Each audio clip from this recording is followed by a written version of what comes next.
Kita beralih ke soal antonim. Jika teman-teman ingin mengerjakan, silahkan di-pause ya videonya. Oke, lanjut ke pembahasan. Kita memperoleh kata landai dan kita cari antonim dari kata landai.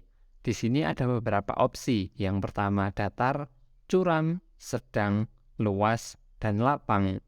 Untuk mencari jawaban yang paling tepat, maka kita buka Kamus Besar Bahasa Indonesia untuk mencari arti kata landai. Dalam Kamus Besar Bahasa Indonesia, kata landai berarti menurun sedikit demi sedikit, agak miring, tidak curam. Berarti di antara opsi yang tersedia, antonim yang paling tepat dari kata landai adalah curam. Karena lawan kata dari curam adalah menurun sedikit demi sedikit. Oke, kita lanjut ke soal yang selanjutnya. Jika teman-teman ingin mengerjakan, silahkan di-pause ya videonya. Jika sudah, mari kita ke pembahasan. Di sini kita memperoleh soal antonim yaitu enmity. Ada beberapa opsi jawaban yang tersedia. Yang pertama permusuhan, hubungan, pertengkaran, amity, dan juga perseteruan. Untuk mencari jawaban yang paling tepat, selalu kita buka Kamus Besar Bahasa Indonesia. Kata enmity berarti permusuhan, kebencian, kesumat, perseteruan, kasemat.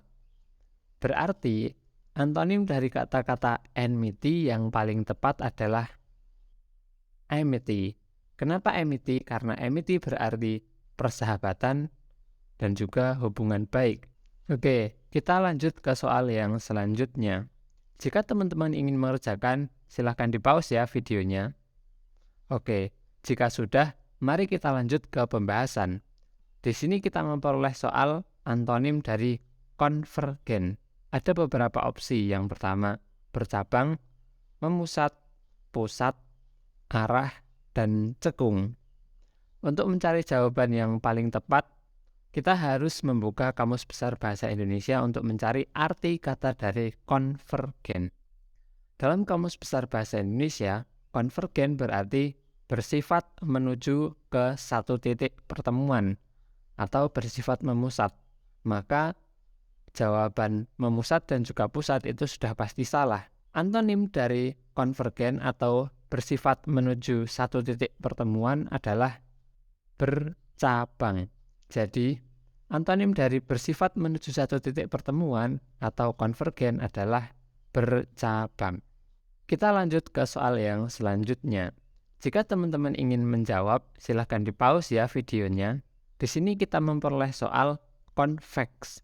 Kita harus mencari antonim dari kata-kata konveks. Di sini ada beberapa opsi. Yang pertama, cembung, bundar, kompleks, sederhana, dan cekung. Untuk mencari jawaban yang paling tepat, kita harus membuka Kamus Besar Bahasa Indonesia. Di dalam Kamus Besar Bahasa Indonesia, kata konveks berarti cembung. Berarti lawan kata dari kata cembung adalah cekung. Jadi kata-kata konveks itu artinya cembung dan lawan kata atau antonimnya adalah cekung. Kita lanjut ke soal yang selanjutnya. Jika teman-teman ingin mengerjakan, silakan di-pause ya videonya. Jika sudah, mari kita lanjut ke pembahasan. Di sini kita memperoleh soal eternal. Kita harus mencari antonim dari kata-kata eternal. Adapun opsi jawabannya antara lain abadi, selamanya, seterusnya, fana, lama. Untuk mencari jawaban yang paling tepat, mari kita buka Kamus Besar Bahasa Indonesia. Kata eternal berarti abadi, kekal, baka, terus-menerus, langgeng, terus-terusan, dan juga lestari.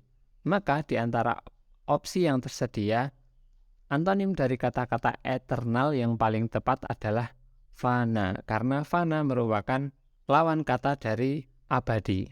Kita lanjut ke soal yang selanjutnya.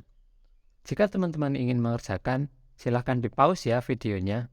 Jika sudah, mari kita lanjut ke pembahasan. Di sini kita memperoleh soal take off. Kita harus mencari antonim dari kata-kata take off. Ada beberapa opsi. Yang pertama, tinggal landas, berangkat, landing, turun, hinggap. Definisi dari take off adalah lepas landas, terbang, atau berangkat. Maka jawaban yang paling tepat dari antonim take off adalah landing. Landing berarti mendarat. Jadi antonim dari take off adalah landing atau mendarat. Kenapa tidak turun? Karena antonim dari turun adalah naik. Jadi kurang tepat ya. Yang paling tepat dari kata-kata take off adalah landing.